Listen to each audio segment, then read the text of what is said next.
तथा CIL की तरफ से आयोजित यह महत्वपूर्ण संगोष्ठी अनुवाद और अंतर सांस्कृतिक संप्रेषण में आज 8वां दिन है और मैम लगातार इतने दिनों से हमारे साथ बनी हुई हैं, बिना रुके बिना थके। एक बार प्लीज मैम के लिए जोरदार तालियां हो जाएं। तो मैम के जो बहुमूल्य वक्तव्य हैं निश्चित ही और निसंदेह भविष्य में वो हमें लाभान्वित करने वाले हैं और मैम को मैं प्लीज स्वागत करती हूं कि मैम अपना ट्रांसलेशन एंड एथिक्स पे अपने विचार विमर्श हमारे साथ साझा करेगा।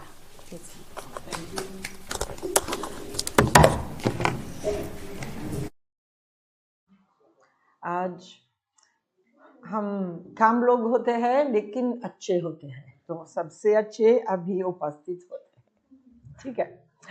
तो अच्छी बात।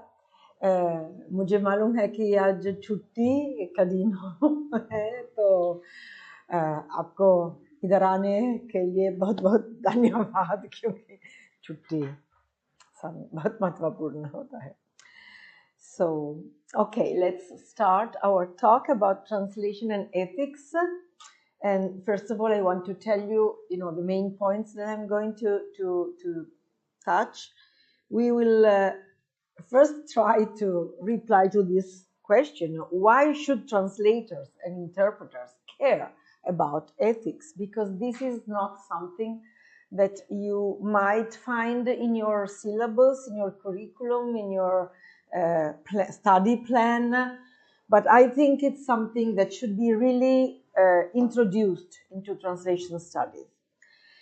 We are also again trying to touch the issue of culture, ethics, and translation, because we have discussed about the importance of, putting cultures in connection. We have used the image of building a bridge between cultures, letting cultures talk to each other, translating a culture. So, but this brings about a lot of ethical problems sometimes, and so we have to consider these too. And I will finish trying to address the issue of translation and linguistic justice across the disciplines, because I think this is a very crucial theme that has not been addressed too much. And well, not at least in translation studies, or at least in the place where, in Italy. I come from Italy, and this is something not very debated. It is debated in some places, but not, I think, in the field of translation in itself. So let's start with this question: why should we care about ethics? So first of all, I have tried to define what is ethics, and you probably all know that ethics is a name that comes from a Greek word, taitika, that means all the things pertaining to the ethos, and ethos is the character. So by ethics we mean any code of moral rule, any code of principles and values that gives an answer to the question: how should we act? How should we behave? What kind of things we should do in certain circumstances? And for example, I just put two examples that are, the Code of Hammurabi and the Ten Commandments in the Old Testament. These are a typical example of rules. They are moral rules. We know, we have also mentioned, the fact that sometimes it may happen that moral rules become also linked to law, and so this is a very complicated issue, but we are not going to discuss that. Ethics is also any system or theory of moral values or principles, and it is the philosophical study of morality. So it's a branch of philosophy. So what does this has to do with translation? First of all, I want to state that we see that the translation studies that are taught in the world are mainly based on the Western European translation studies model. And we have tried to discuss you know, the Indian tradition and so on. But if you go to Italy, nobody will talk about that. You know, they only think of, you know, the like the history of translation with the strong Eurocentric attitude. But this model has spread everywhere. So the problem is that this brings about a universalistic ethics. So what is said in this model is correct, and everything else is not correct. This is not a universalist model, but it has become, you know, so this is a big risk, and so we have to expand from the Western perspective. And some examples is, what if we think of translation practices, translation rules? We have talked about India, okay, but think of the former Soviet Union, you know, in the socialist countries. In what was the Soviet Union, where there was a censorship, and you know, and so there were, of course, different norms, different codes, so different ethics. What if we think of religious translation? We have mentioned Naida, and why was he so deeply concerned about the fact of having an equivalent translation? Because if we think that this is a sacred text, we want the final result to be equal to the original one, because it's sacred. It's talking about something that is religious. So this is another kind of translation where ethics is very important. We have introduced the post-colonial critique and the feminist critique, and we have seen how ethics is important for these kind of translations, because what is right and what is wrong, what I should do and what I should not do, it depends on my positioning as a feminist critic, a feminist translator, or like, you know, being a post-colonial translator. So I want to, I don't know, reply, talk back to the empire. Somebody has defined it like that. I don't think it's the only way to define post-colonialism. But in any case, we have to take a non-European perspective, non-Western, non-Eurocentric perspective. And I give you, for example, the example of Chinese. Okay, somebody who translates from China, in China, from China, through using Chinese language. These people, or maybe you may not be a Chinese translator, but you are in a Chinese context and you are using this. What are the ethical problems that may arise? So this is the reason why I think that this is very important. And why should we learn and teach? I'm, you know, stressing the fact that this should be also taught in translation studies programs. Well, because yesterday I was mentioning the fact that, for example, in Italy, you need to be part of an institution in order to be a professional translator. And so you have to be recognized. If you want the approval of this institution, you have to accept the ethical and intercultural competencies that are recognized by this institution. This is not only in Italy, it's in many countries.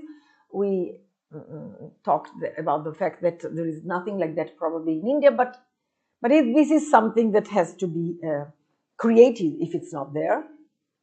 And in any case, if you are translating, for example, in an intercultural professional practice like, you know, business, then ethical problems arise. They arise for many reasons, but they do. And so the problems that, so we have these codes. We have what is called the deontology. So the accepted norms for a certain profession.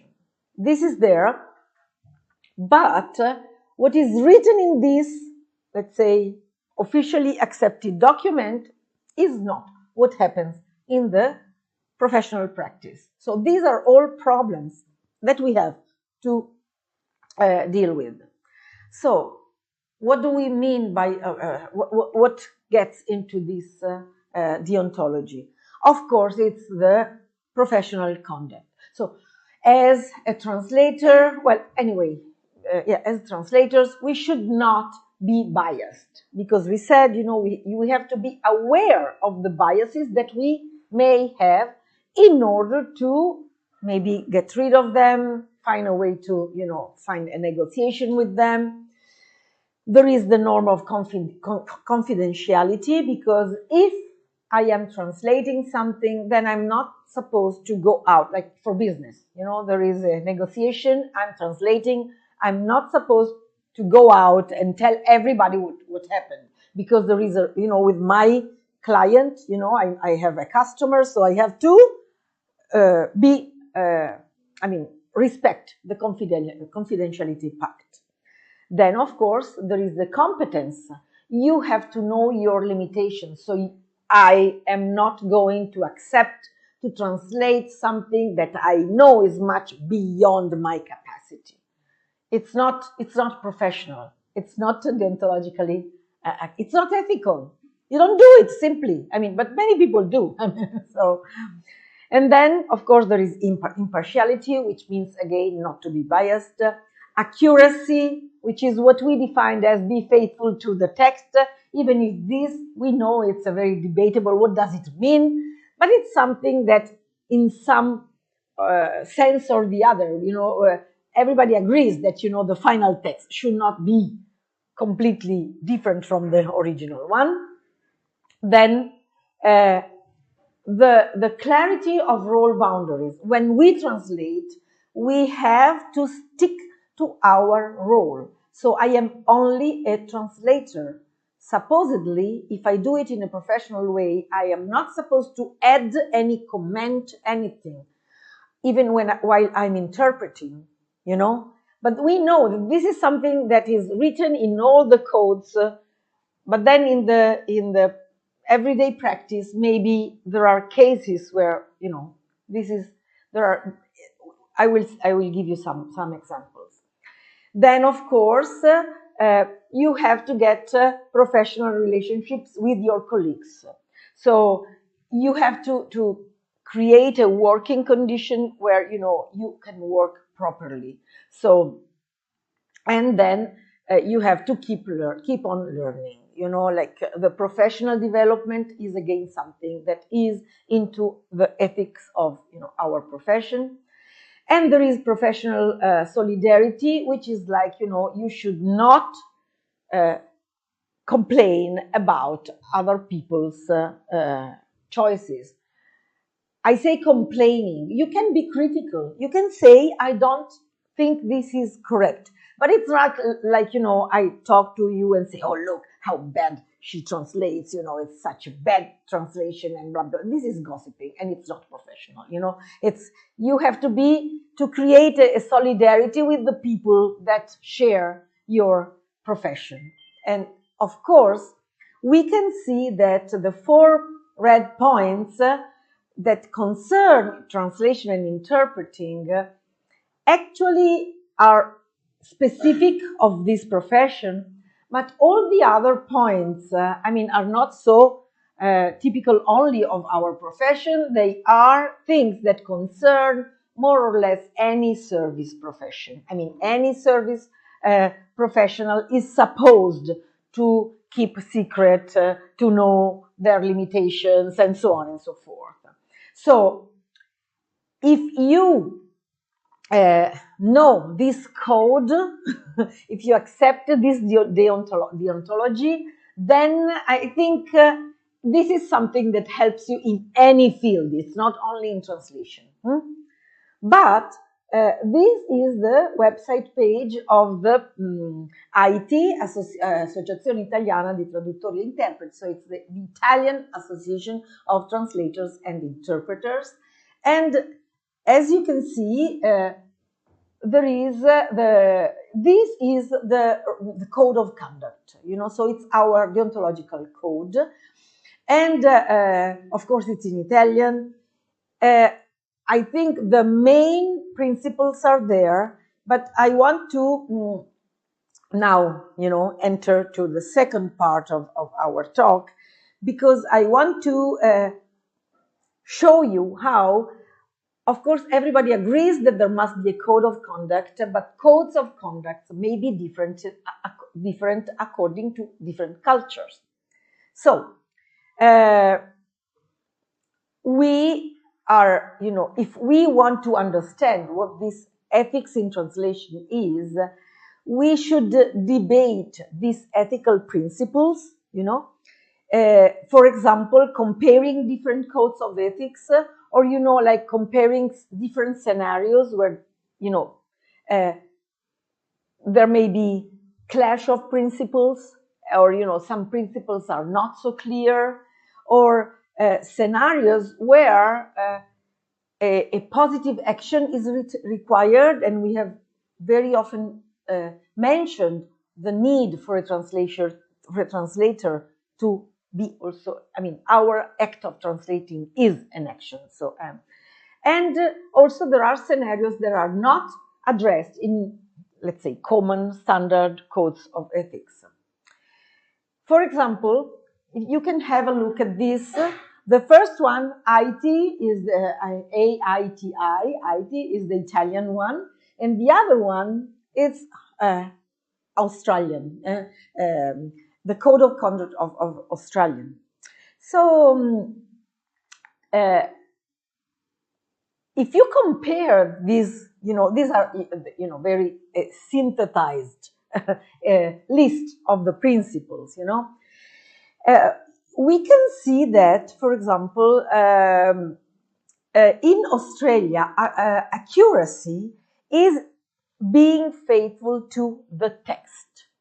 In Italy, accuracy is being faithful to the client, to the customer, to the commitment. So, this means that Italians think of this idea of accuracy in a different way than the Aussies do. So, and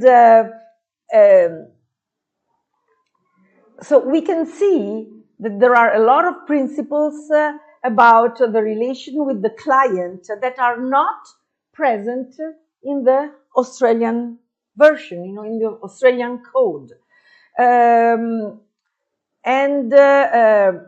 And then the Italian code says that you should only translate into your language one, your first language. So that's one of the principles that are there in the Italian code. But, for example, it is not there in the Australian code. So why is this the case?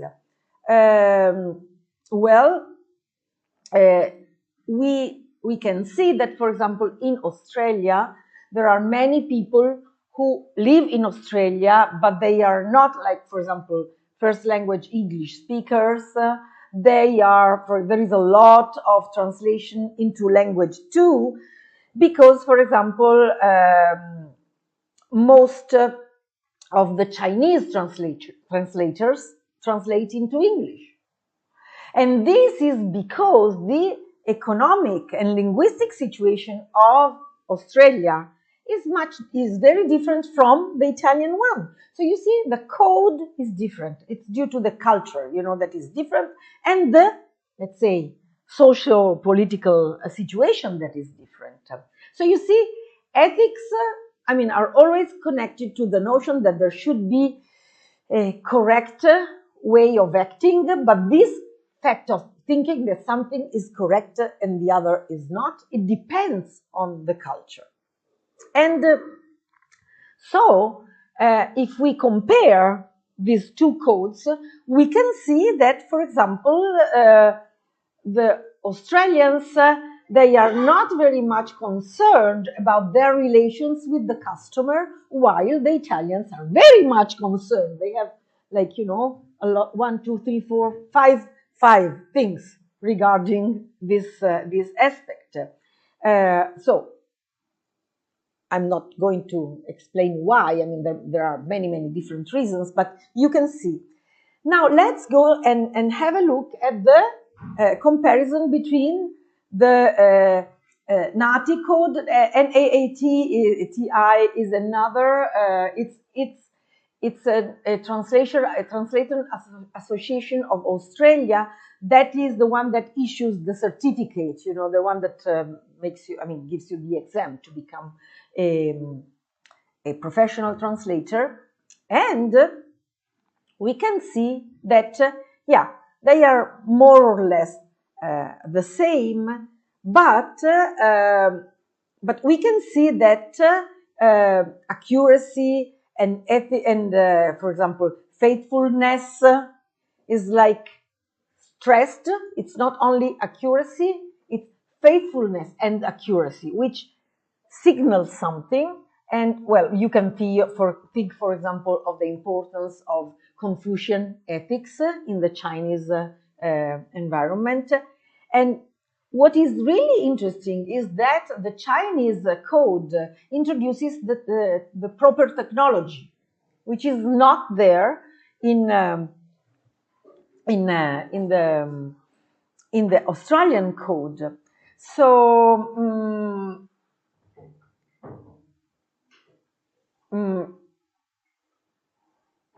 nowadays, because technology is getting very much into translation, I think that this is a point that should be also, discussed in other areas. But you see, for Chinese, this was really an important point. There are a lot of issues regarding using technology, because when you use technology, do you declare it to your client? Or do you just say that, you know, I did the translation? Because very often what happens now is that, for example, a lot of translators, they use artificial intelligence to have like a first draft, and then they revise it. But is this professional? I mean, are you telling your client, your customer, that you are doing this or not? And for example, so maybe this fact is not perceived as, you know, a problem, like crossing boundaries, you know, between right translation and not right translation, but in Australia, but it is in China. And of course, you know, I don't know Chinese, so I don't know the words that are used to, for example, saying keeping secrets, you know, but it's you know, what is interesting is that basically they are the same, but there are some differences that are very important. I would really think that in Australia the idea of confidentiality applies within the bound of the laws.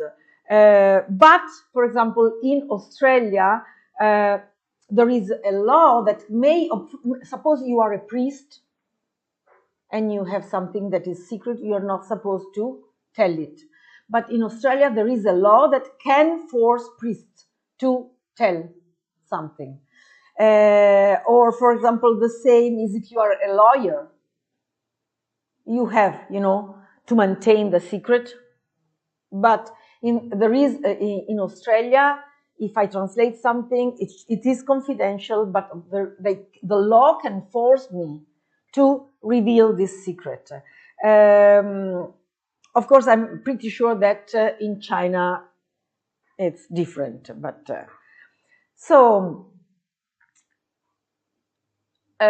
let's see what happens with the code of ethics for journalists, which is not for translators, it's for journalists in China.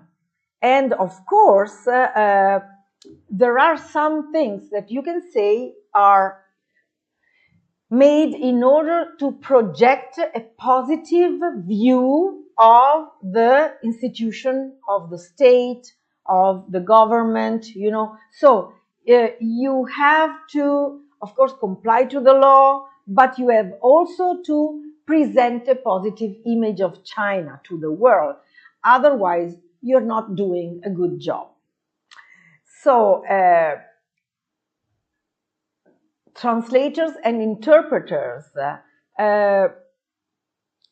in China, in their code, there is nothing like that. but we can guess that this kind of, cultural pressure, it is there also when you do translation. And so there are principles that sometimes don't have to be spelled out, but they are there, they're embedded in your culture. So what happens when the codes of ethics clash? And now I want you to give me some answers to this situation. So you are an interpreter. You are interpreting between a doctor and a patient, and you think, because you know the patient, you have translated for them earlier, and so you know something, and you think that at the end of the exchange, the doctor has forgotten to ask an important question. So now my code says you are only an interpreter. You should not get into it. You should just translate. So what would you say? Should the interpreter ask this question, or is it better for the interpreter just to shut up? Because, this is something that can happen when you are translating. You are in a situation like this. This is not literary translation, but we are talking about translation. And translation is not only books, it's in many different. So what would you do in this context?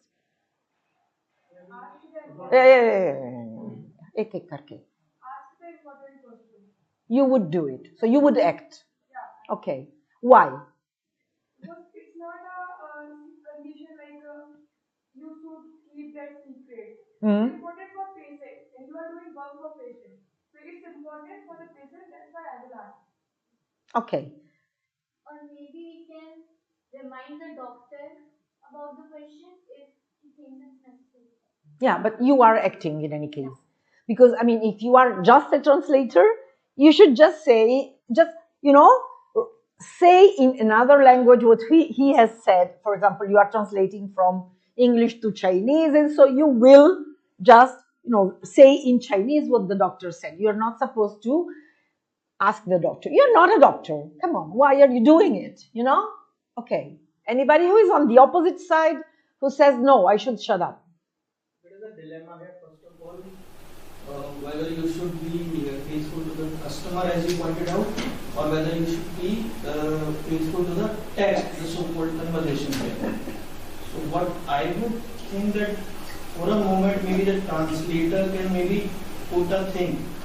Do you want to ask something else, or do you want to add something else, both to the doctor and the patient, and maybe just hint at maybe something else. There is a dilemma here. There is no clear-cut answer. But anybody who would just say, I'm not asking, it's not my business, it's not my profession, it's not my role. I would say that. You would not ask. Yes, because if we allow interpreters to come in between, then it can create problem in some other senses. Okay.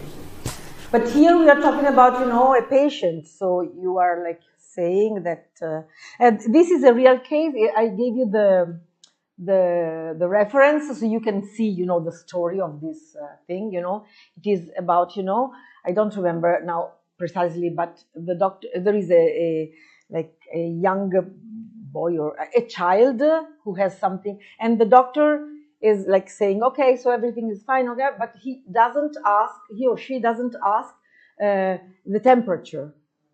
And this is something that in that case would show if the patient has reacted to the medicines or not. And so the interpreter in this case, I will spoil it, then you can go and read it, but the interpreter chooses to tell the doctor, why don't you, shouldn't you also ask the temperature? And then the doctor says, oh, yes, this is okay, and blah, blah, blah, and so it goes on. So the fact is that, we have two possibilities, between action and inaction. You can decide to act, and this means that I am a translator, but I am a person first. I have to sleep at night. If I go if I go home and I know that this child might die because I didn't say it, so I cannot do it, you know. Or, you know, you can say that I am an advocate, you know, I am a lawyer, I am an ally of somebody, I am a member of the team. So you can say, you know, because of this, I am part of the group, and so, you know, I want to intervene. Otherwise, you know, there is the fact that you can say, no, I'm just an interpreter. I am not the doctor. It's not my duty to do it, you know. And so, I mean, had I not been there, it's not me, you know. If the interpreter is not there, then, you know, it's not.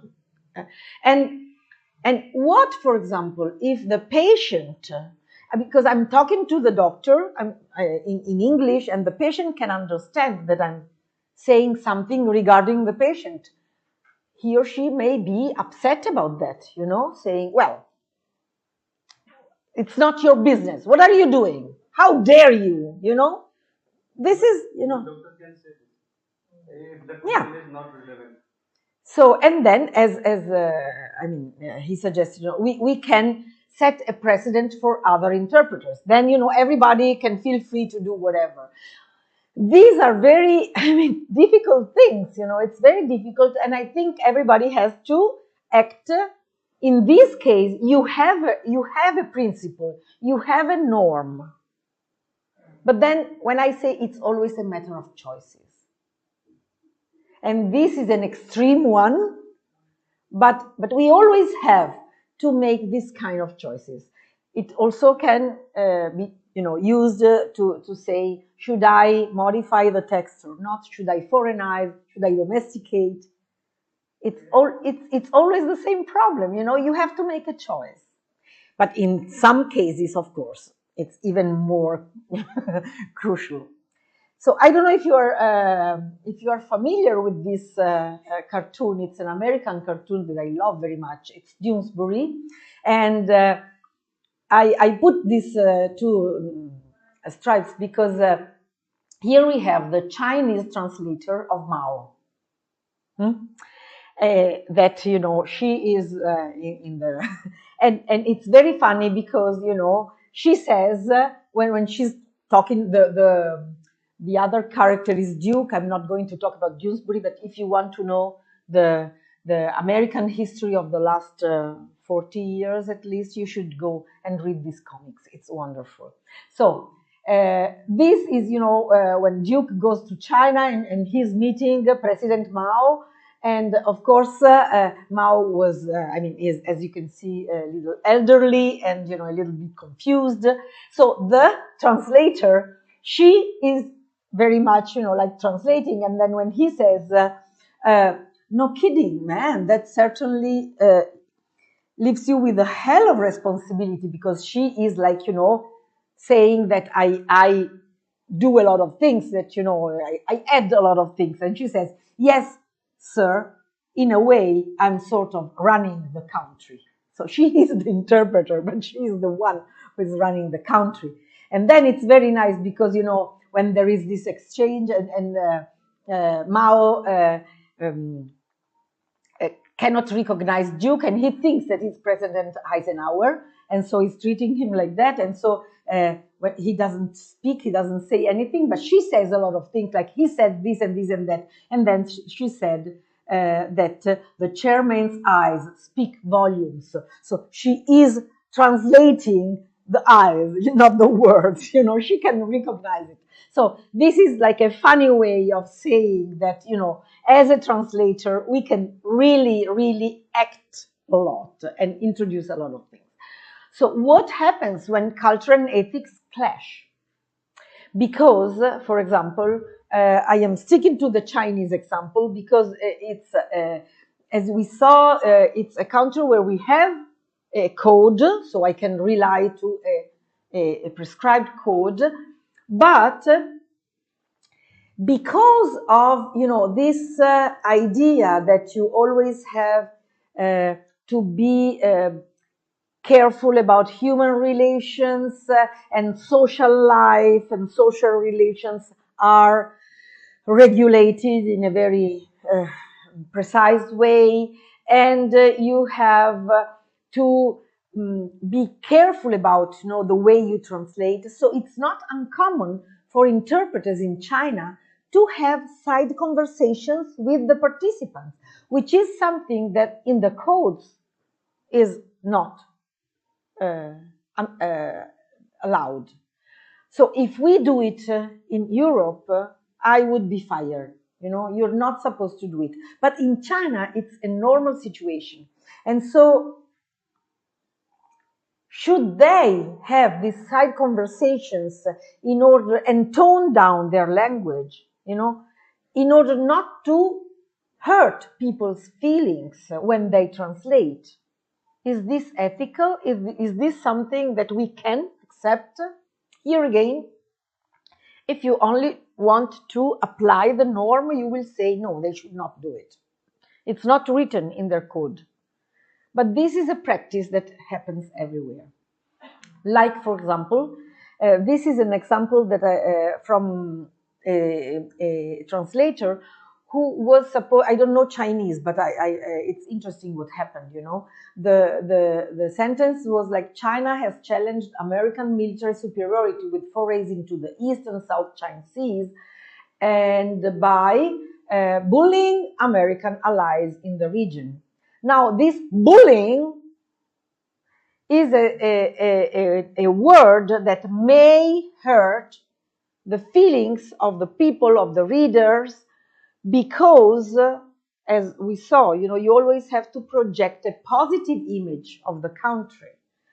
And so, for example, the translation that was suggested was resisting American allies. And then the translator was asked, why did you translate like that? Is there anybody here who can read Chinese? I don't know. Well, anyway, so we will just go through the translation. And he replied, because I am a Chinese, I tended to use commendatory terms when translated words and sentences related to China. This was like a student in a translation course.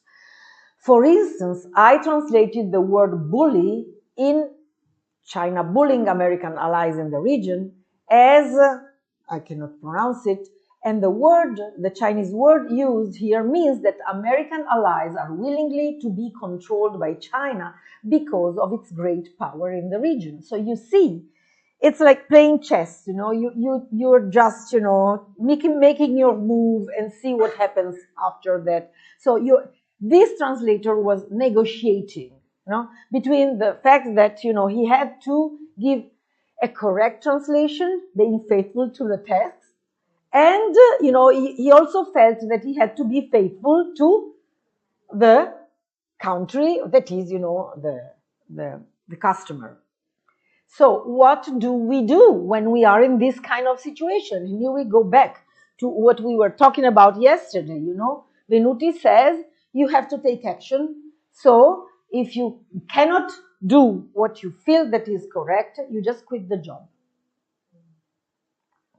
Or yesterday somebody, I think Navinji was mentioning the Scopus theory. You look at the purpose, you just figure out who the client is and what the purpose is. And then you make your choice according to the customer.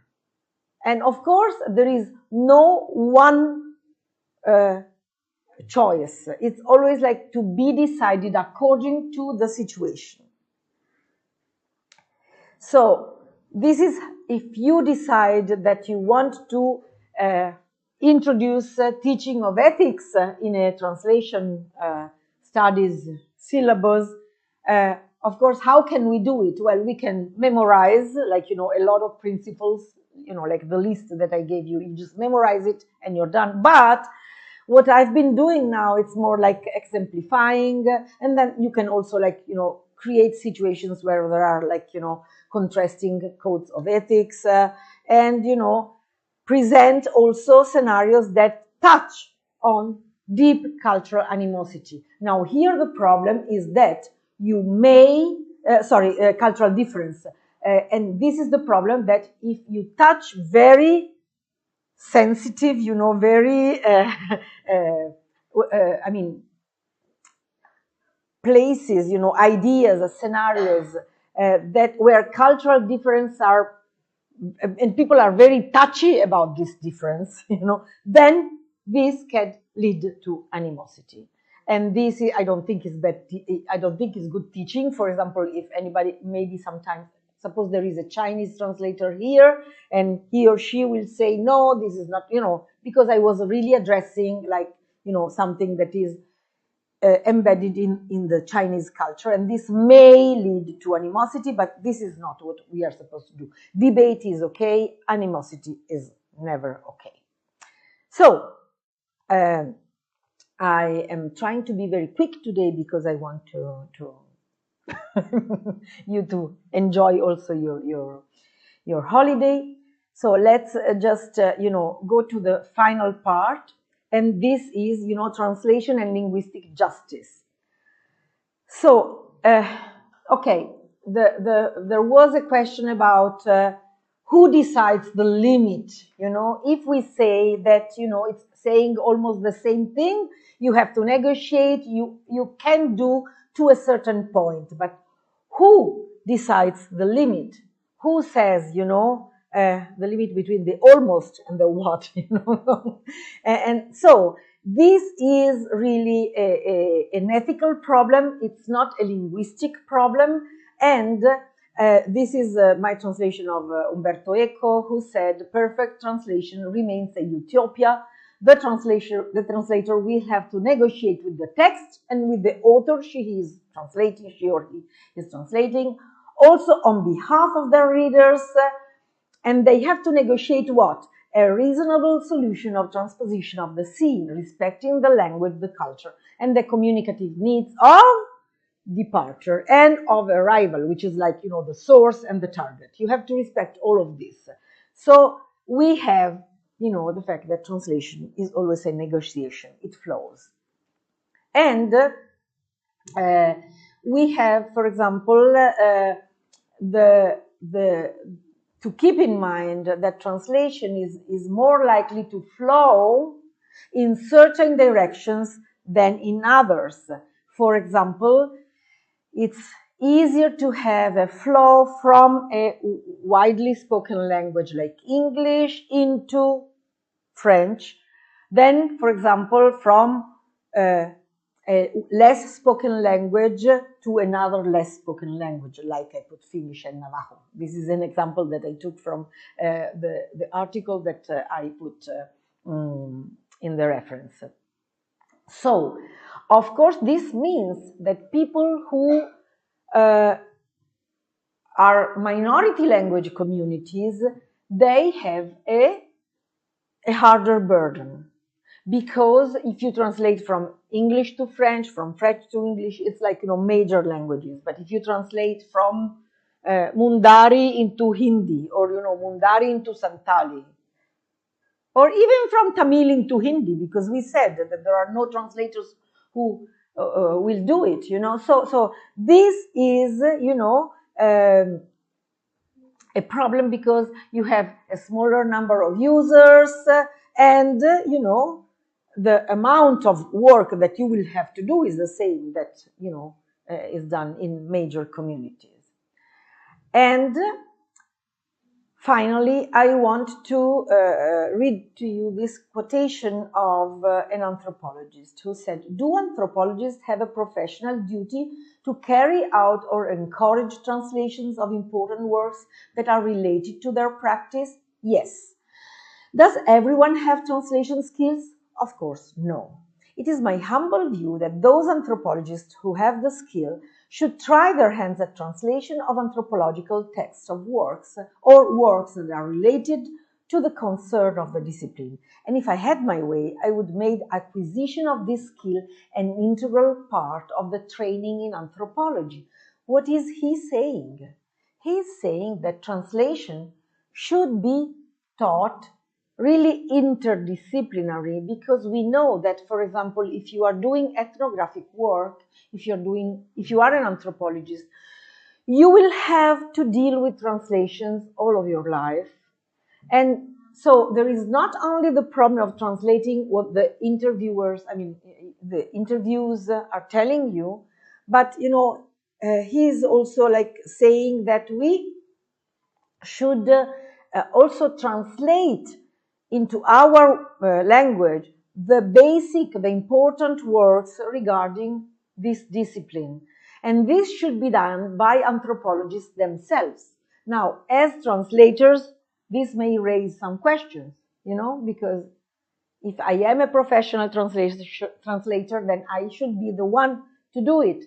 So what is the difference if I translate a work on anthropology being an anthropologist, or if I do it being Alessandra Consolaro?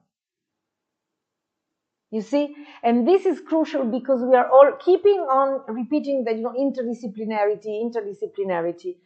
But sometimes, especially in the academic world, for example, the fact that translation is very much part of a lot of disciplines is not taken into consideration. Nobody cares about that. And as we have repeated very often, there is an institutional devaluation of the work of translation. And that's why probably not many anthropologists would translate works of anthropologists, because it's not valued. I can tell you, in Italy, when there are the evaluations, academics are evaluated. If you do translations, your work is less important than other kind of academic writing. And for example, in the process for getting a promotion, tenure, and so on, translations are less important. And that's why probably there are not many scholars who would translate these things. But this is a problem because, it's impoverishing the field, Suppose that, like, I'm in, like somebody was talking about the importance of translating into Hindi some of the texts, that are so crucial for translation. But if you translate them, I don't know if here is the same thing, but in the academic world, at least in Europe and America, this kind of translation is not something that will grant you a promotion. I don't know, maybe here it's different. The problem is that there is always the idea that the original work is better. Translation is always considered a derivative work, and it's always considered something that is not as high as, for example, writing a textbook, editing a scholarly journal, or something like that. And the problem is that, of course, translation, if we dismiss it in the academic world, we just close our eyes on what is happening in the real world. So we have to decide if we want our academia to be like that, or to be connected, to the fact that we live in a world where translation and interpreting services are everywhere, and they're really, part of our life. So in all the humanistic disciplines, humanities and social sciences, we know that the academic work is fueled by translations. Without translation, it would not be what it is. And so we report, when we write a report on our field work, we are translating because we are taking notes and then, commenting on that. And we are also translating when we do research in archives, when we quote from works in other languages, when we draft our scholarly texts. And when we, for example, in the classroom, we give a paraphrase of what we're going to say, this is a form of translation. So why is originality, original scholarship, what is it, and why do we value it so much? Now, this is not to say that you should go out and plagiarize. I'm not talking about plagiarizing. I'm talking about the fact that there are a lot of examples of intellectual labor that is undervalued, even if it is there and it implies a lot of work, as much as writing a textbook, a scholarly book. Think of, for example, okay, not only translating, but teaching, mentoring, editing, editing in general and editing scholarly journals, civic engagement, program development, education advocacy. This is intellectual labor. Why is it considered less prestigious than the academic originality of the research? This is something that I want to introduce because when we think of minorities, minority languages, whatever, then we should also think of research done by people who are considered less important from in the epistemological idea, you know, of the construction of knowledge that is in our academic world. And there are, for example, there are a lot of researchers from New Zealand, for example, because in the Maori community was very active in, you know, speaking out and saying that our epistemology has the same value as your epistemology. The way we construct our knowledge is the same, has the same importance as the way the academic, for example, English-speaking world is constructing knowledge. And if we think of Adivasis, for example, you know, the knowledge of Adivasis, this has, I mean, either it is presented as something like, you know, very, exotic, you know, it's something like that, or, you know, it's considered not so good as the real academic research. If it's done by Adivasis who have entered the academic world, then it's fine. But what if it's done at the root level? So why does this has to be the case? And many of these forms of labor involve writing, you know, something that is writing. Think of all the production of, for example, local magazines or, you know, even leaflets, you know, or radio. It's not writing, but it's producing text, you know, radio and these blogs, you know. This is not considered original text. This is not considered original research. Okay, why does it have to be like this? And Rita Kotari, in The Fiction of Translation, she says that the privileging of supposedly original thought not only elides the much more complicated reality of collaborative knowledge production, but is, I suggest, a major factor in the academic suppression of translation. So I want you to go back home and read this thing and think about that, because we are in the university, but we have to take the responsibility of what we do and discuss this notion. Do we want this to go on forever, or do we want to recognize that we are always, like, you know, crying that, oh, translators are not considered enough and so on, but we are doing the same for other kind of knowledge production, for other kind of linguistic texts and so on and so forth. And I'm concluding. This is the website of our study group that was it was formed 1 year ago at the University of Turin. It's about Jain studies, and one of my colleagues is an anthropologist, and she's Sara Roncaglia. Before starting this project on Jainism and Jainness in Southern Europe, she worked on many different things, and one of that was deindustrialization. So she worked in Mumbai, and she did her research exploring Mumbai's urban cultures. So she collected some, for example, Sambhaji's songs, and she translated some of them. She wrote this book, which is called Canti Urbani. Okay. Before this, she did another major project, research project in Mumbai, which was based on Dabbavalas. I think somebody was mentioning Dabbavalas, and so she did her field work there. She interviewed people. She followed the Dabbavalas in their daily routine, and so on and so forth.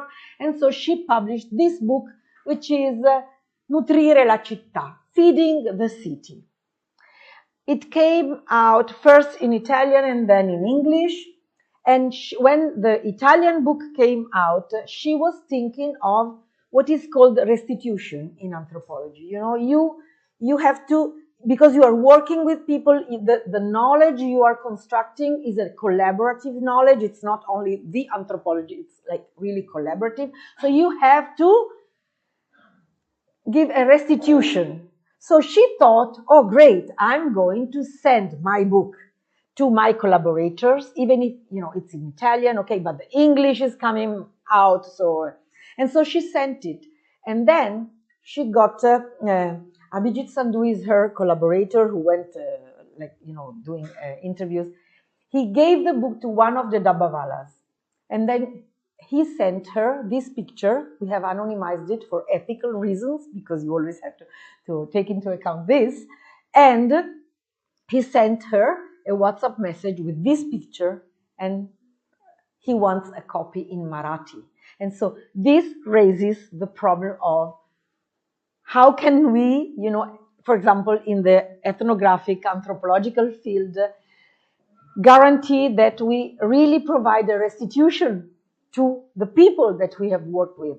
I know you might think this has not much to do with the translation that you do, but you might start, for example, some project where you have to interview people, and then people very often forget that, you know, you are the one who is going to write the book and so on and so forth.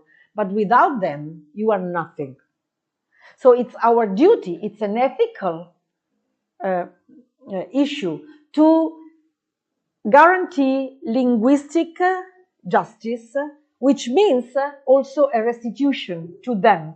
So like writing in a way, having it translated not only into English, but maybe also in Marathi. She's thinking about that. Even if, you know, most people would think, well, what is the use of translating a book on Dabbavala, an Italian book on Dabbavalas into Marathi? Well, it's crucial for this man. I think this is enough.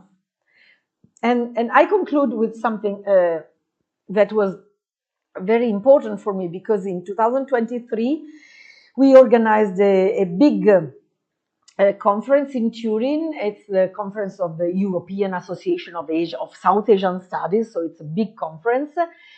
And at that time, the keynote lectures were, you know, we had an academic topic and another one that was more on the activist side. Also, this mixing of activism and research is a problem, you know. And then, you know, what I felt that the conference was really successful, because in the question-answer session, there were a lot of debate about, you know, what happens when the researched one become the researchers, which is, you know, they start doing it themselves, you know. What happens at that point?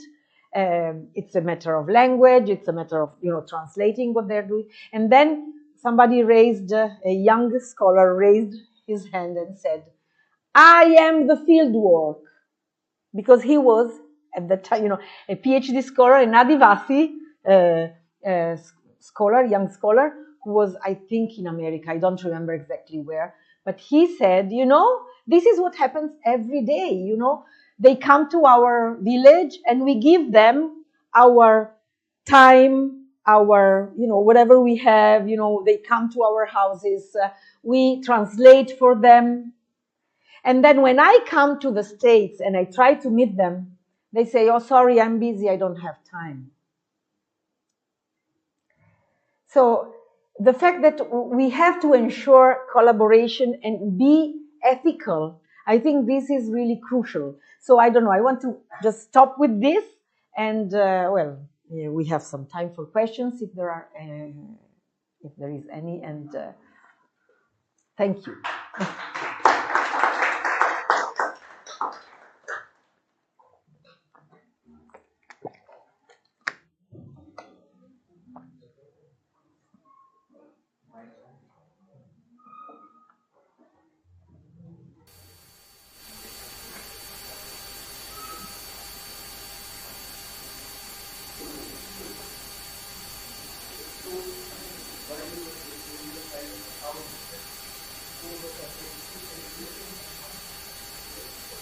You turn it on.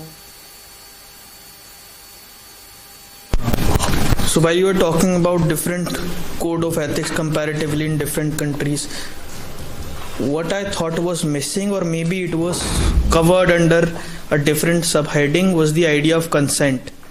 How does a translator deal with the idea of consent, that of authorial consent or that of a consent of his their collaborators?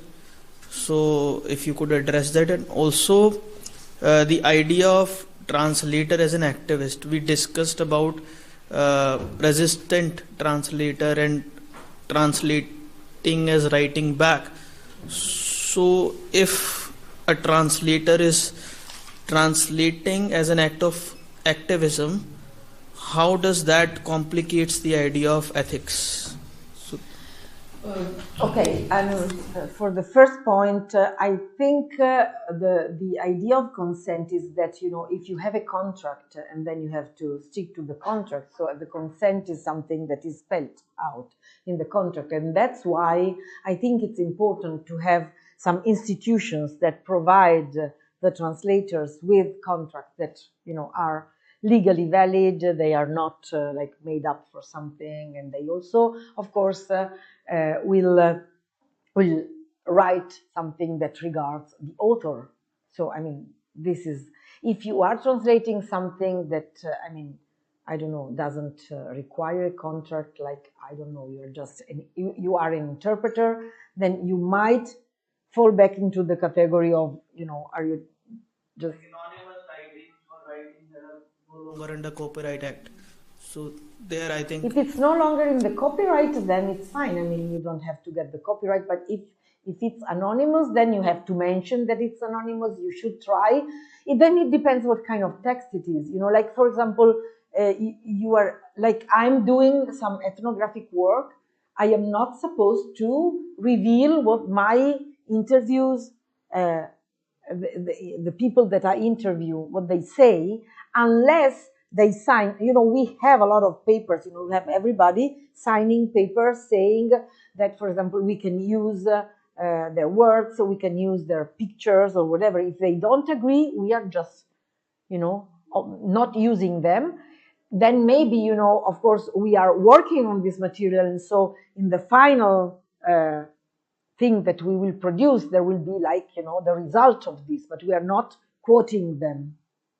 But so, but this is the same, you know, when I don't know, in Italy now, for example, all universities require every project to have also an ethical statement. I don't know what happens in India, but for example, if I apply for a European grant, I have to give an ethical statement that, you know, I will, for example, respect, anonymize everything unless, you know, I have the permission of the people. And if, for example, I interview somebody and then this person says, look, no, I don't want this to be used for your research, I will just destroy it. I'm not going to use it somehow, you know, I'm just destroying it. So this is the ethical stance. And then, of course, you have the I mean, specific situations that, I mean, I cannot provide now, but there must be something like that. And if, for example, I know that now if you apply for any kind of financial support, you have to give an ethical statement. And you have to say which is the code you are referring to. Like, suppose I am doing an ethnographic work, we had to create our statement, because there is a statement, like an ethical code from the University of Turin. But, you know, as translators, we are not all part of the Association of Professional Translators, because, for example, Sarah is not a translator. But we are all doing translations. So we integrated our research code with something that is coming from the translators' ethical code.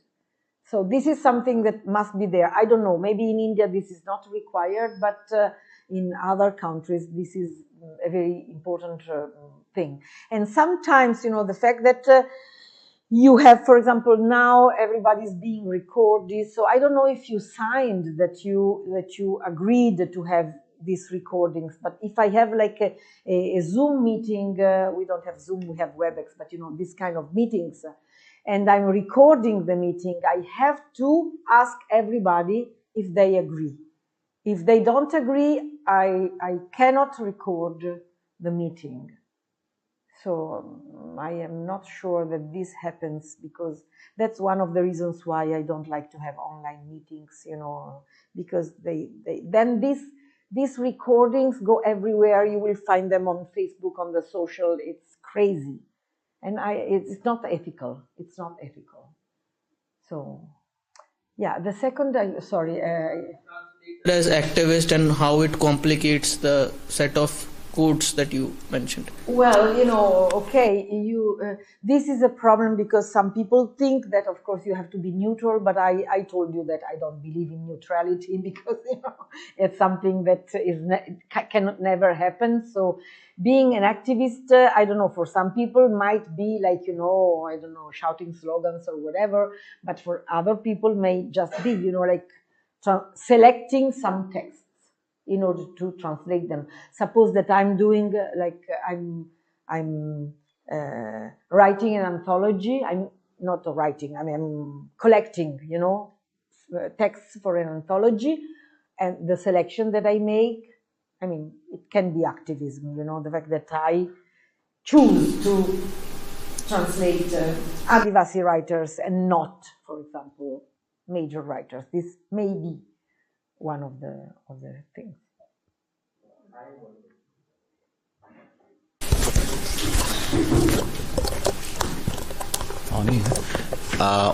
Anthony Pym mentions intercultural space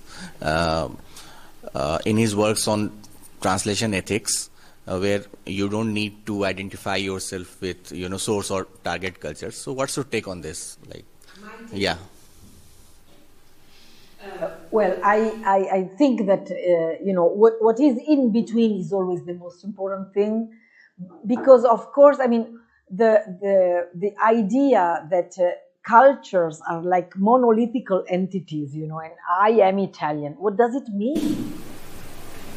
Okay, I am Italian, sure. I have an Italian passport, so I am Italian. But Italians are not all the same. Like you say, I am Indian. Okay. You have 1.5 billion people that are Indians, and they are very, very different. So what does it mean?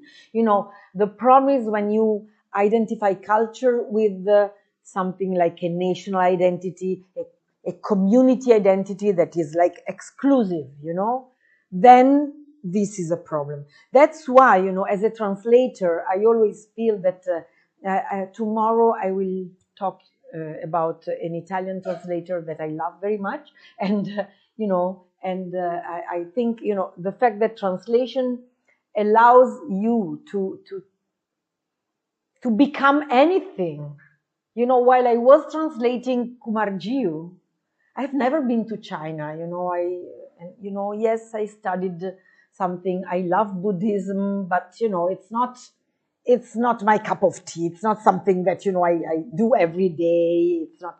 But I was like, you know, and then I was really traveling together with Kumarjiu, and I was like discovering this journey, you know, through the Himalaya, going to some parts that are China, but you know, at that time it was not China as we know it today. So I was really like traveling with this. This is really wonderful, you know. So of course I am Italian, I'm reading it, and I have to that's why I always think that, you know, you have to position yourself. This is a feminist notion that, you know, the standpoint, you know, you have to say where you come from, what is your origin, you know, because you have to recognize it. Then this doesn't mean that, you know, you will only see that. You can be anything else.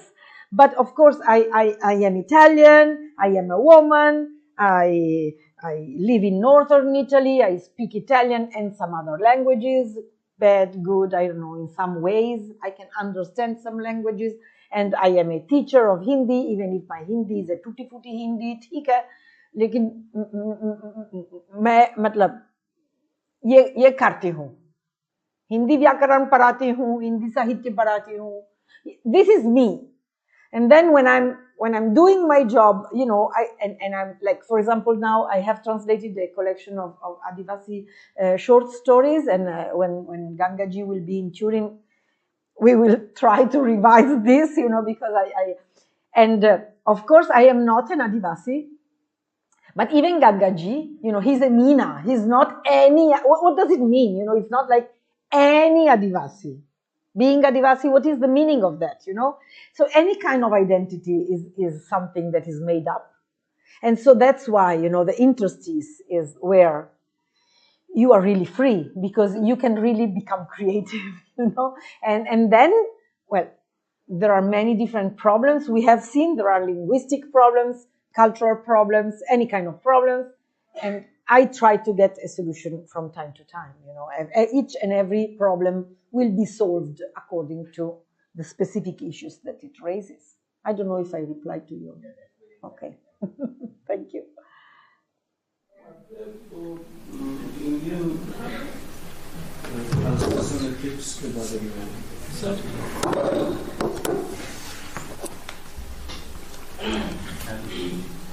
ये केशव की जिज्ञासा भी थी, और आपने कहा कि I don't know about the translation ethics in India. यहाँ असल में आप लोगों की तरफ जो पब्लिक डोमेन में जो टेक्स्ट आ जाते हैं, उसके लिए भी एक पब्लिशिंग एजेंट होते हैं जिनसे परमिशन, ठीक है कि ऑथर से अब 60 ईयर पास्ट अवे, तो अब उनसे कांटेक्ट करने की जरूरत नहीं है. लेकिन एक तो उसके पब्लिशिंग एजेंसी हैं जहां से उसके अनुवाद का परमिशन लिया जाता है, और यदि नहीं है तब भी उसके अनुवाद के बारे में एक एथिक्स का पालन किया जाना जरूरी होता है. जैसे भारत में अभी प्रेमचंद पब्लिक डोमेन में है. अब जिसको मन होता है वही उसको छाप रहा है, कोई पॉकेट बुक्स में छाप रहा है, कोई वो न्यूज प्रिंट जो पेपर है उस पर छाप रहा है. अब उसमें से कितने टेक्स्ट गायब हो गए, बीच से कौन सी चीज रह गई, प्रूफ रीडिंग के क्रम में कौन सा लाइन सी कॉपी में छूट गया, इस सब के लिए यहाँ पर एथिक्स सिरे से गायब है. जबकि ट्रांसलेशन के लिए एक तो इस तरह के रिप्रिंट के लिए तो चाहिए ही, मगर ट्रांसलेटर के लिए जहां पर एथिक्स नहीं है, मतलब सरकारी तौर पर कॉपीराइट एक्ट के अंतर्गत उस पर बंधन नहीं है कि नहीं आपको ऐसा ही करना चाहिए, ये सब इन सब चीजों का पालन करना चाहिए, तब भी एक नैतिकता, एक मोरल तो हर ट्रांसलेटर को होना चाहिए कि मैं इस टेक्स्ट के साथ छेड़छाड़ न करूं, इसकी मौलिकता हम बने रहने दें, और जो अब उस ओरिजिनल राइटर के खानदान में जो लोग बचे हुए हैं उनके लिए हम कुछ उनको सूचना दें कि आपके पिता या आपके दादा, आपके परदादा की इस किताब का मैंने अनुवाद किया है, कम से कम उन्हें एक कॉपी दें. ये आप एक यदि रिस्पॉन्सिबल ट्रांसलेटर हैं तो उसका यह एक न्यूनतम नैतिकता उसकी होनी चाहिए कि उस टेक्स्ट के प्रति यदि आपके मन में सम्मान है तो उस टेक्स्ट से जुड़े लोगों के लिए भी आपके मन में सम्मान होना चाहिए, जो भारत में सिरे से गायब है। पर इन्होंने एक एक्टिव ट्रांसलेशन के एक्टिविस्ट की बात की। अभी थोड़े दिनों पहले हम लोगों ने किनका कराया था, वो नोएडा से जो एक अनुवाद ट्रांसलेटर नुगु की बात थे, उनको विकास हैं आनंद स्वरूप वर्मा का हम लोगों ने, he is a great translator, the great translator. उनका जो वो एक्टिविस्ट ट्रांसलेटर है।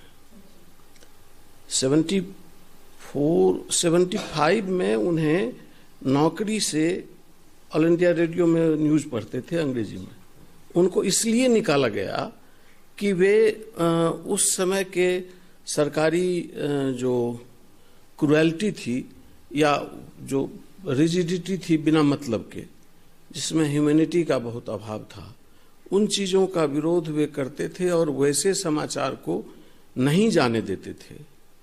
इसलिए उनको नौकरी से निकाल दिया गया।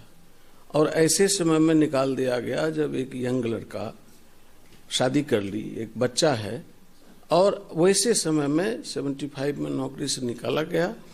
वे जब फाका मस्ती में आ गए, अब उनके पास मतलब दिन खाएं तो रात की चिंता, रात खाएं तो दिन की चिंता थी। ऐसे समय में यहाँ भारत में रेल स्ट्राइक हुआ था और उसके ढेर सारे वो स्टिकर बनाए गए थे जुलूस के लिए, नारे। उन सभी नारों को अंग्रेजी से हिंदी में ट्रांसलेट करना था। उनको बुलाया गया, एक पत्रकार ने बुलाया कि आप अभाव में भी रहते हैं और अच्छा पैसा मिलेगा, रात भर में आप ट्रांसलेट कर देंगे, मजा आ जाएगा, आ जाइए। वे गए और 2-4 स्टिकर उठाकर उन्होंने पढ़ा और पढ़ने के बाद उठ के बोले कि मैं नहीं करूंगा ट्रांसलेशन। पूछा क्यों? अच्छा पैसा मिल रहा है। कहा ये तो ये स्ट्राइक के विरुद्ध है, तो मैं इसका ट्रांसलेशन नहीं करूंगा। कहा तुमको क्या है, तुमको तो पैसा चाहिए। कहा पैसे के कारण हम कुछ तो नहीं कर लेंगे, पैसा हमें चाहिए, पर मैं तो इस स्ट्राइक का विरोधी हूं, ये इस स्ट्राइक का समर्थन करता हूं, और ये सारे जो स्लोगन्स लिखे गए हैं ये इस स्ट्राइक के विरोध में। तो जिस बात के लिए मेरे मन में विरोध है उस बात का मैं अनुवाद कैसे करूंगा? ये होती है एक प्रोफेशनल ट्रांसलेटर या एक एक्टिविस्ट ट्रांसलेटर या कि एक नॉर्मल ट्रांसलेटर, एक जिम्मेदार ट्रांसलेटर की नैतिकता तो इतनी चाहिए। बेशक कॉपीराइट एक्ट में उसके लिए कोई नियम नहीं है कि इनको क्या करना चाहिए, क्या नहीं करना चाहिए। हमारे यहाँ कुछ इस सब चीज़ की लापरवाही है। उसी लापरवाही का परिणाम है कि हम लोग इतनी सारी बातें करते रहते हैं। अब मैं भी उन लोगों को ये सब बातें कहने में लगा रहता हूँ, पर मैं जानता हूँ कि मैं दुनिया के कांटे नहीं बुहार सकता, अपने पैर में जूते पहन सकता हूँ, मेरे पैर में न चुभें। जहां तक हो सके कहता हूं लोगों से कि भाई आप यदि इसमें आए हैं, टीचर हूं, टीचर की जो नैतिकता है, हमें पढ़ाना चाहिए, मेहनत से पढ़ाना चाहिए। तो ट्रांसलेटर को भी एक ये तो चाहिए कि टेक्स्ट के प्रति मेरी एक जिम्मेदारी है। तो शायद आपकी जिज्ञासा में मैडम ने जो जवाब दिया तो कुछ बात शायद जुड़ सकी, और इंडियन ट्रांसलेटर्स एथिक्स के बारे में शायद आपको कुछ क्लियर हो पाया। और किन्हीं के पास कोई सवाल है तो लीजिए, दीजिए सुरेश।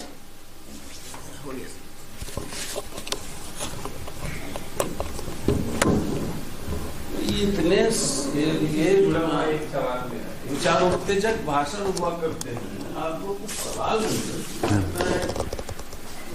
पता नहीं कैसे सुनते हैं। इसी से जुड़ा हुआ एक सवाल मेरा है कि जैसे एक्टिविज्म में जब हम ट्रांसलेशन करते हैं तो जनरली हम ध्यान नहीं रखते कि इसका लेखक कौन है और उसको क्या फर्क पड़ता है।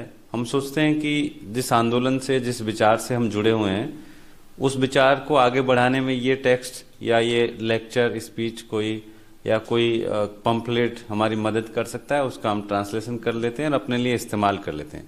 तो एक्टिविज्म के दौर में अगर हम उससे कोई मुनाफा नहीं कमा रहे हैं, तो क्या फिर भी हमको किसी कॉन्ट्रैक्ट करने की या एक फॉर्मल वे में जाने की जरूरत है, या हम उसका इस्तेमाल कर सकते हैं?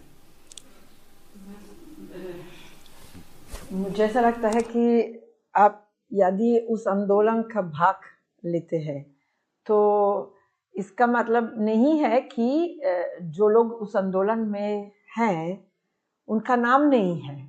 तो मान लीजिए कि आप I'll say it in English because it's easier for me. Suppose that I am part of a movement, and like we are all fighting for something, okay? And we produce a text, okay? And then I put my name on it because I am the one who is going to print it. This is not ethical. I mean, it's in my name, but actually it's in the name of all of us. So at least there should be a recognition of, the people. Otherwise, it's, of course, you cannot put the names if you are in a, I don't know, then we have to have specific cases, But what happens is that generally the person who is part of the academic world, they put their names, and the others are anonymous. This is not ethical. I mean, of course, but you can put something like, and I thank all the anonymous participants to this Julus because they gave me this idea. I don't know their names, but my ideas are not mine. They are my ideas, but they are the ideas of our collective group. This is enough. But who writes like that? I think most of the people would only say, I had this brilliant idea. You see? Because I am in the academic world, I am the one who is original. But my idea, okay, it might be my only idea, but it's never like that. Especially if it's part of a movement, if it's activism. And that's why, I don't know, it's difficult in the academic world because we always have to give names, we have to put our brand, I am the professor. But for example, I remember a few years ago, that was in 2018, 16, well, before, it was 17, 18, I don't remember exactly. But there was this book, Behind the Indian Boom, by Al-Pasha, and there were many other people. Maybe we can find it. We can find the cover because you can judge a book by its cover. Let me just one moment. Okay, I should make it larger and try to find something here. Beyond the Indian.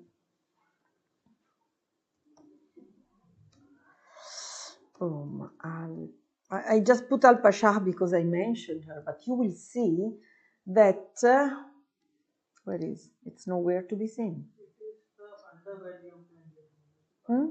The undervalue of Indian. No, it's not beyond, it's like, who pays for the, what is, let me, Behind the Indian Boom. Here, this is the one, here it is. And I remember that when we met, she came to Turin. Oh, here it is. It was something that okay, where is the cover? If you look at the cover, you will see that, of course, here, maybe this one.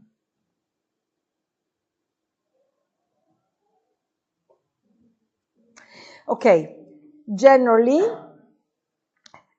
you have like the big professors, they put their names, And then, you know, it's like they make like an edited book. Let me see. You don't see the names of the... Okay, this is only in the name of Al-Pasha, right? Because this is a small one, but the big one, the one that... One more cover is there with the red.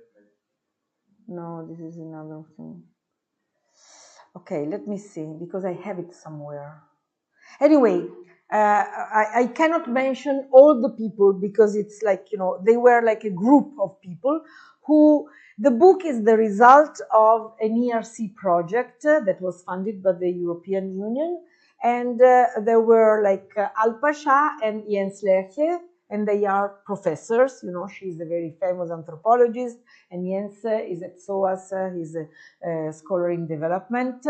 And then there were the PhD students, you know, who were doing their PhD and they were doing field work. So their PhD was like going to different places and research on this fact of who is paying for the Indian economical boom. Okay? So what she insisted, you know, in the fact that all the names would be put on the cover.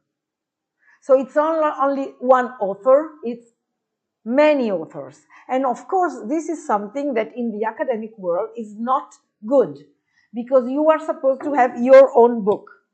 And maybe you edit the book, so your name is there, and then there are all the other contributions, but you have this sort of hierarchy. And she insisted that all the books, all the contributors would be put there in alphabetic order, without, you know, regarding if they are professor or PhD student.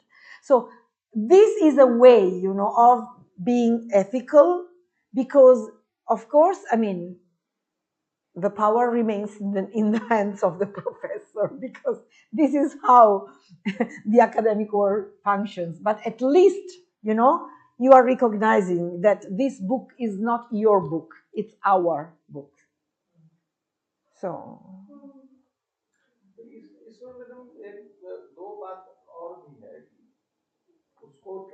Mic के लीजिए, नहीं तो घर मतलब जो लोग online है वे नहीं सुन पाएंगे।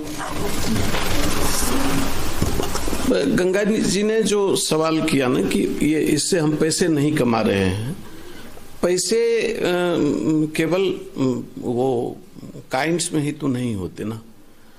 जिस जुलूस में हम आपके किसी स्लोगन का हिंदी में ट्रांसलेट करके उपयोग कर रहे हैं, उस जुलूस को यदि आपके उस स्लोगन के ट्रांसलेशन ने थोड़ा सा भी सपोर्ट दिया है, यदि आपके उस स्लोगन के कारण हमारा जुलूस सफल हुआ है, तो यह भी तो उसकी अर्निंग है ना।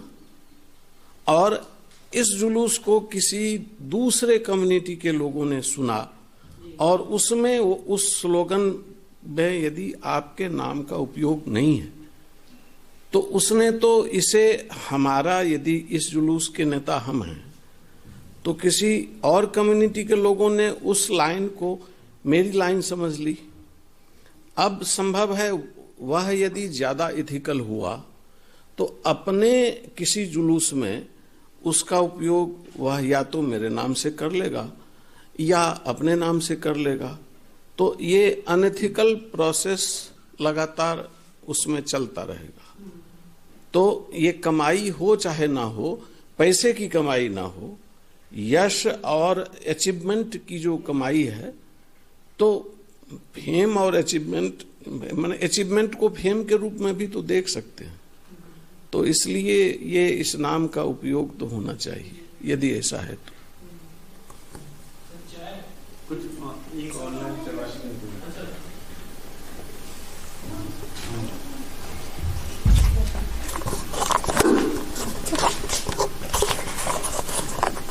माधुरी तिवारी जी का एक क्वेश्चन है online. But then how are translators suppose to make a living? Literary translator is very time consuming, literary translation. I know, but the problem is, of course, even when you, that's what I was saying, that, you know, Venuti said you have to take action, but then, of course, you may not be in the position of not accepting a work, a job, you know. So this is problematic. But for example, there might be like you do a literary translation because you are translating literary texts, and so you just, you know, translate what they give you to do. But you might decide to translate it according to your view of translation, so without having to, for example, domesticate too much in order to sell it more. You can negotiate with your publisher or author, you know. This is something that anybody can do. I mean, at least try. I mean, activism doesn't mean that you have to be like, you know, shouting slogans. Activism is everyday life. So it's the choices that you make every day. Like, you know, I go to class, my teaching is activism. The fact that I chose to teach Hindi, you know, contemporary Hindi literature, Dalit literature, it was nowhere to be seen in Italy. And I am considered a little bit like, you know, a kind of freak, because, you know, the serious research on literature is when you study Tulsidas, you know, Surdas. And okay, so why should you do something like that?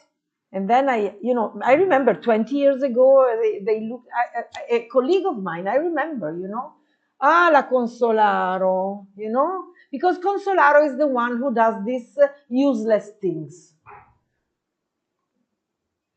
It's useless in the academic world. Well, I don't care. I mean, of course, I kept on teaching also, you know, Premchand, and my colleague was teaching Tulsidas, so we were doing it. You know, it's not that. But I wanted to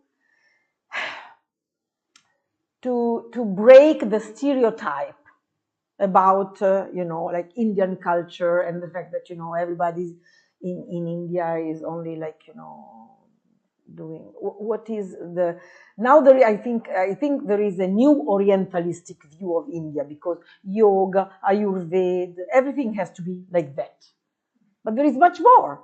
Okay, so let me introduce the Adivasis. Who are the Adivasis? Like, oh, I don't know. People even don't know that, you know, there is this minority of a lot of people that is like two Italies.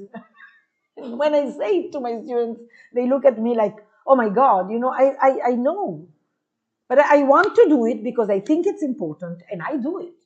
Then, of course, this doesn't mean that my syllabus doesn't include other things. But you can carve a space. I think, I don't know. And with literary translation, of course, yes, it's time consuming, I know. But, I mean, there are a lot of activities that are time consuming. Yes.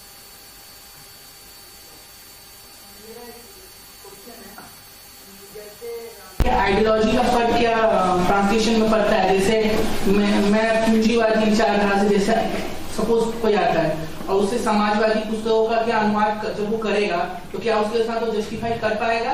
ये पहला question है। और दूसरा question ये है कि आप उसे करना चाहेंगे,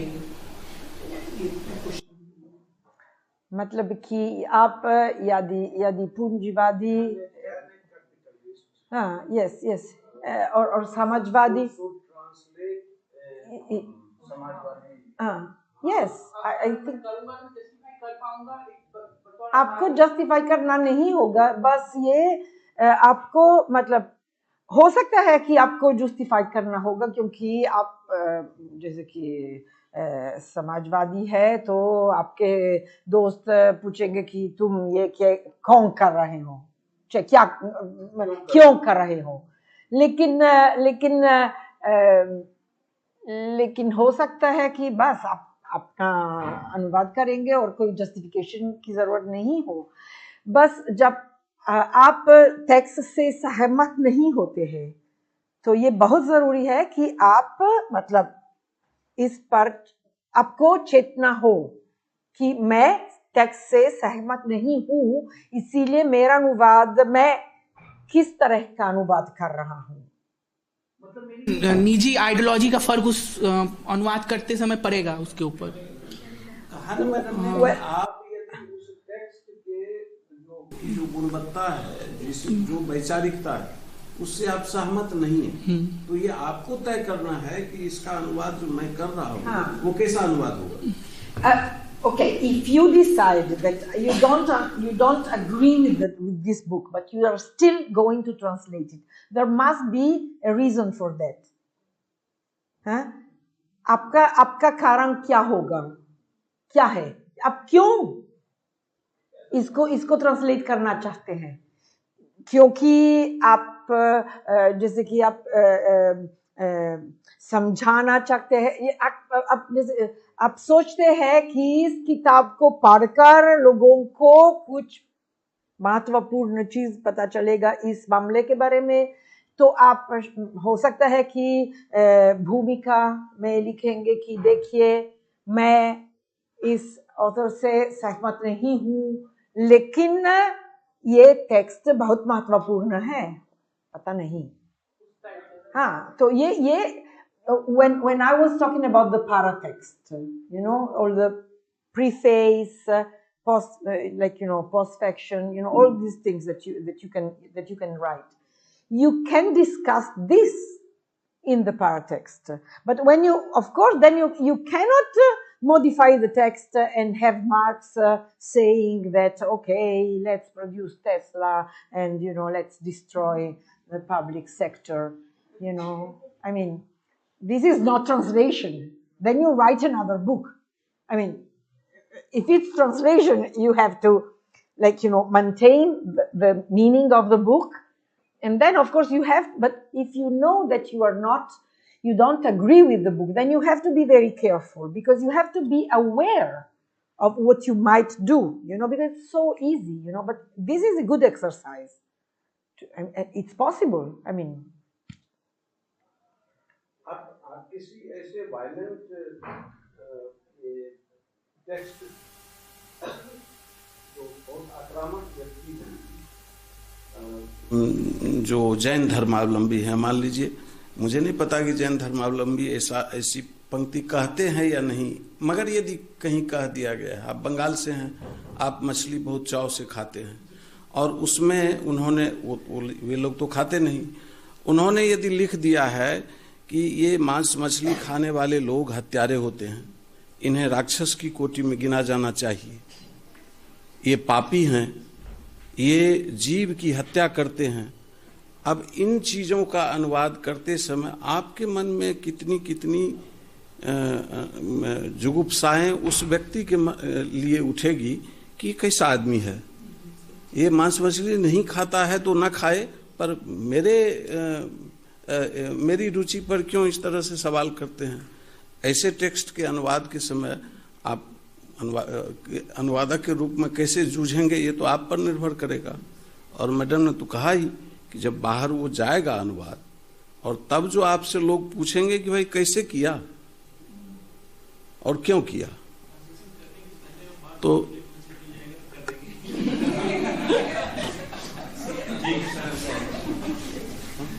धन्यवाद।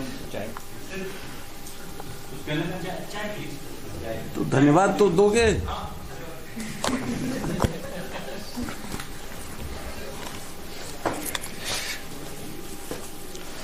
इस प्रोग्राम के 8वें दिन आप सभी लोग छुट्टी के दिन भी एकजुटता के साथ 2-3 बजे के बाद भी लगातार सुनते रहे और क्वेश्चन सेशन में भाग लिया। और अलेसांद्रा मैम ने बहुत ही विचारोत्तेजक व्याख्यान में ये बताया कि कैसे हमको ट्रांसलेशन के लिए भी अपने इथिक्स को कैसे बनाए रखना चाहिए। और हमने बहुत सारे ऐसे अनुवादकों को इसके पहले भी सुना है जो इथिक्स के चलते न केवल अपनी नौकरियों को छोड़ा और कितना भी पैसा उनके सामने आया, लेकिन उन्होंने ऐसे अनुवाद किए जो उनकी विचारधारा के स्वरूप ही थे। तो हमें इनसे सीखना चाहिए और आगे भी हम प्रोग्राम के अगले सत्र में प्रवेश करेंगे। आप लोग चाय पर आमंत्रित हैं। Thank you ma'am.